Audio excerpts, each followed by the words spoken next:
Good morning from Epcot! Hi everybody! We are here at Epcot again for the Flower and Garden Festival. It's a little bit late in the season for Flower and Garden, but we're here anyway. Yeah. We're going to be trying the new foods and of course leaving you the details on the merch.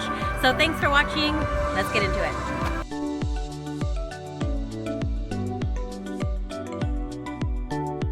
Now we're gonna head over to Connections Eatery to order the Pizza Bianca and the Garden Glimmer, which was giving like very Tangled vibes. So just for the vibes, I would give some points. The drink itself was also not too bad. It wasn't spectacular by any means. We wouldn't order it again, but we also were not disappointed with it. It was a nice, refreshing, sweet drink. It's also a lot bigger than the drinks that you would get from the outside booths. So it also gets bonus points for that. I enjoyed it. I wouldn't order it a second time or another year just because I've had it already and there's so many other cocktails.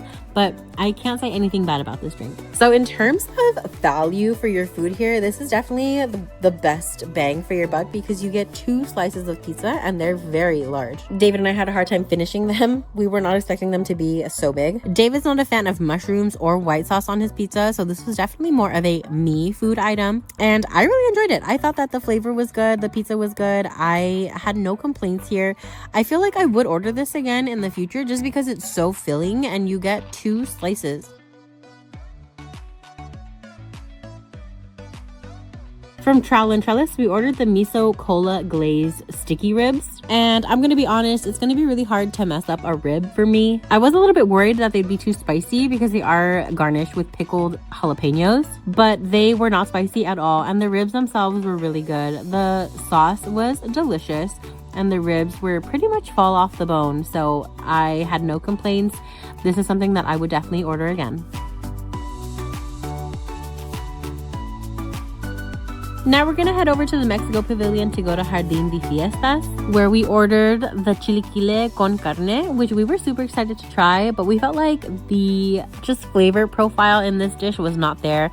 It was all tortilla also, with just a little bit of meat on top. So the dish was bland and quite a bit of a disappointment for us because we were so excited to try it. We also ordered the taco de calamar, which helped redeem this booth a little bit because this was actually pretty good in my opinion. David wasn't a big fan, but he's also not a huge seafoodie like I am. So I didn't have any complaints with this. I thought the calamari it tasted super fresh and it was seasoned well. And I feel like you got a good amount of calamari for your taco. I enjoyed it and I was actually thinking of ordering a second one. So I guess I would order this again.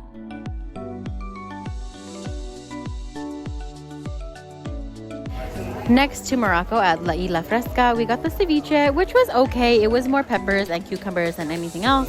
The flavor was okay. It was very citrusy, but it needed a little bit of pizzazz.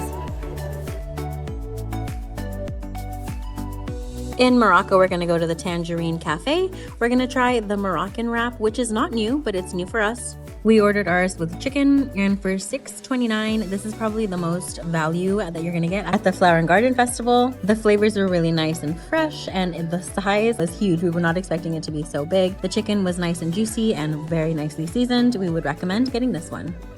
We also ordered the pomegranate mimosa, which is also not new, but it's new for us, which was just okay. It's a pretty basic pomegranate mimosa. My only complaint is that it was served kind of on the lukewarm side and I would have preferred it chilled.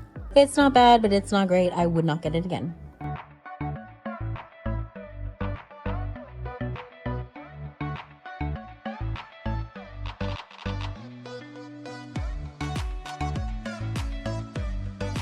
From Lan Wan in the China Pavilion, we ordered a little bit of everything. We got the beef bao bun, which we would not recommend. The beef inside was really chewy and like the beef that you would just chew and chew and chew and chew and just had to eventually swallow. So we definitely were not a fan of that. We also got the fruit skewer, which definitely looks a lot better than it actually is. I was expecting the fruit to be chilled, but it was warm and the candy on the outside was so hard. It was the kind of sticky, sugary syrup that sticks to your teeth and then you have to like pick off later. So we were not a fan of that either. We also ordered the Tropical Moon cocktail here, which sold me because it had white boba inside. While the drink overall was not bad, it was refreshing and not too overly sweet. I definitely would not say that this was white boba. It was more like a hard jelly. So since I ordered this drink expecting boba and was disappointed with the hard little jelly pieces that were inside, I did not like the drink because of that. But the drink overall was not bad. It wasn't overly sweet. It was refreshing. I was just wanting like a softer actual boba.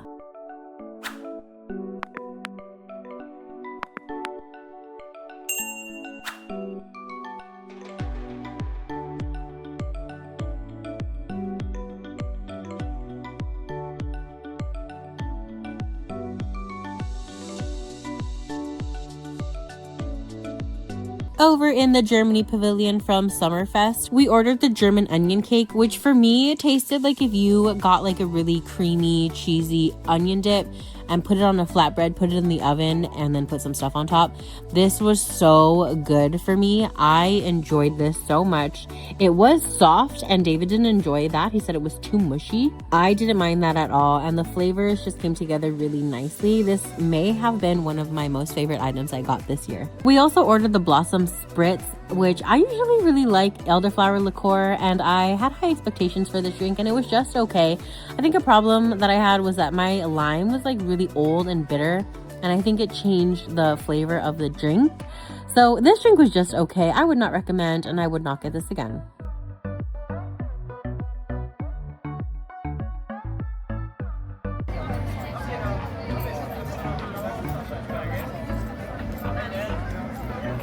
Here from Primavera Kitchen, we're gonna get the arancini, which is risotto, beef, peas, parmesan, and tomato sauce. And then we're also going to be getting the elderflower sparkling cocktail, which is mint-infused elderflower liqueur, prosecco, and blood orange soda. So here's our arancini. It looks so good. We're excited to try. And here's our sparkling elderflower soda. We're excited to try that too.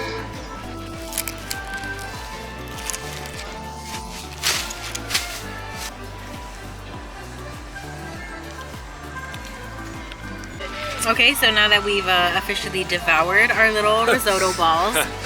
Those were so good. I think that was probably one of the best things I've ever had here at Epcot, and that was really good. I would easily go and get another one.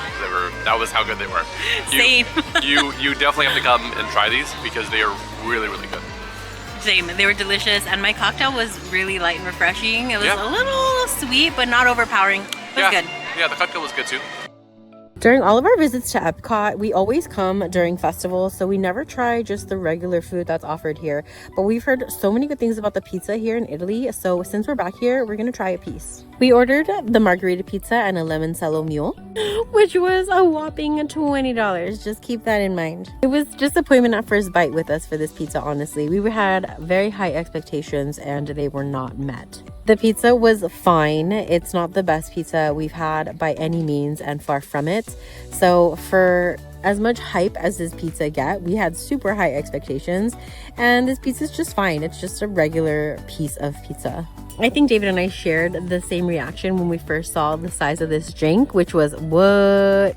Because we spent $20 on this. We were expecting a full-size cocktail. So already because of that, this drink lost points before I even tasted it. Once we did taste it, however, we felt like this drink was really sweet, and it also came out to us lukewarm, which on a hot Epcot day, please serve my cocktails cold. I don't want a warm cocktail. This little drink was ripoff and a disappointment. I would not recommend, nor would I ever order this again. From Refreshment Outpost, we ordered the Nigerian beef pie, which was okay. Yeah, I don't have a lot to say about this one. This wasn't a spectacular dish. We also weren't disappointed with this dish. We just felt like it was a dish that looked better in the pictures than it tasted in real life.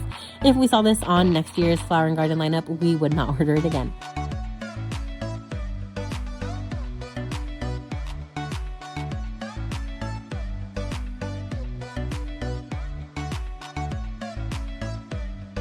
In France from Fleur de Lis, we got the tarte aux oignons and the beignet carameliste.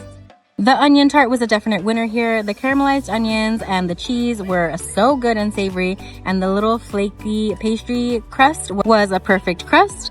The beignet, on the other hand, was pretty gross. It was very, very salty. At first bite, the soft beignet and the cold vanilla custard were very welcoming, but as you finished up your bite and swallowed, you got a taste of all that salt was on top. We were not a fan, and we would not recommend. We also treated ourselves to the La Vie en Rose frozen slush, which was very good. It was not overly sweet, just sweet enough, and it was super cold and refreshing. It paired very well with the two items we got.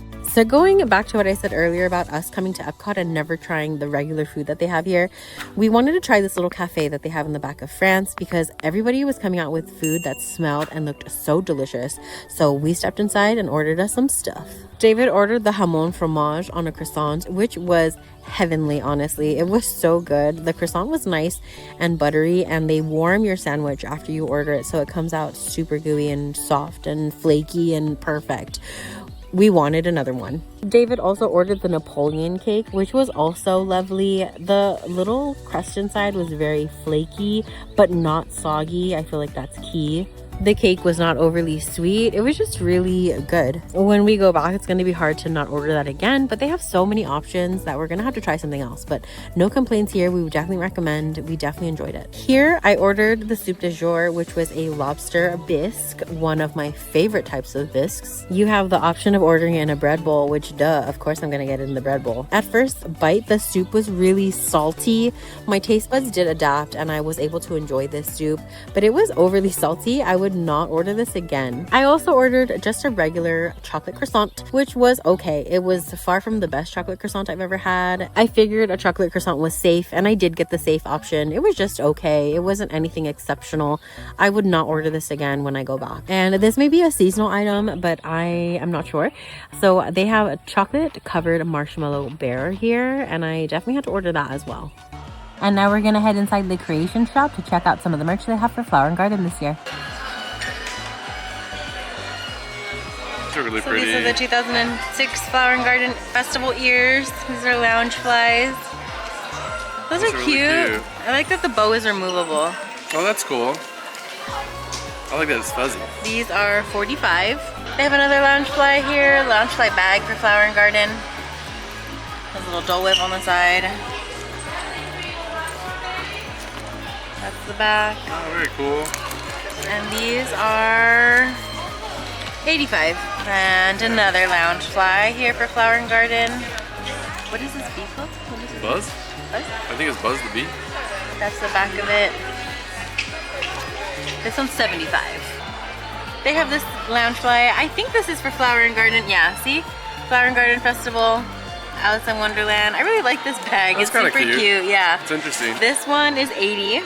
They have a Flower and Garden dress here with Alice in Wonderland little caricatures embroidered in. This is $50. That's cute, huh? Yeah, that's cool. The caterpillar. Absalom, right? I actually don't know his name. Oh, this is the back of it actually. So this is the front. Oh. Changes things, huh? Yeah. So this is this year's little Flower and Garden trash can, salt and pepper shaker. These are $15. Cute. I know, it's so cute. Little Look Dole at Whip. it. There he is, chilling. They have a little post-it pad right here for Flower and Garden. Interesting, right? Yeah. These are $17. Then they have this little mug with its topper with the little orange bird. That's cool. I think it's the outlets I might get. These are $25. I know, he's cute. Tell me why I thought these were like cocktail stirrers. I thought they were cocktail stirrers. And then I read as well. the thing, it's a garden steak set. I was like, look at these cute little cocktail stirrers. But no, they're for your garden. These are $25 for 4 little garden steaks. So we have little magnets. These are plant magnets. I don't know what that means. So you can put them on your plants? I guess. I don't know. Yeah, see there, look on the back, you can put them on leaves. I know, but why would you want to do that to your plant? I don't know. Lean out your... These are $17 for the plant magnets. Here's the ornament for this year's Flower and Garden. That's really pretty. I like that one a lot. Yeah, that's pretty. The Flower and Garden merch is always so cute. This is $27. And here's the hat. It's cute too. That's cute. Oranges on the back. These are $29 for the Flower and Garden hat.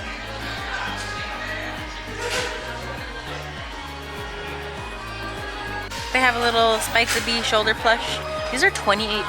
That's crazy. That's like crazy, right? I would not pay $28 for that. But oh, that's just me. Thank you so much for watching our 2026 Flower and Garden food review here at Epcot. We have past year food reviews out on our channel, so please watch those. Subscribe for more honest Disney reviews. Thanks for watching again, and we'll see you in the next one.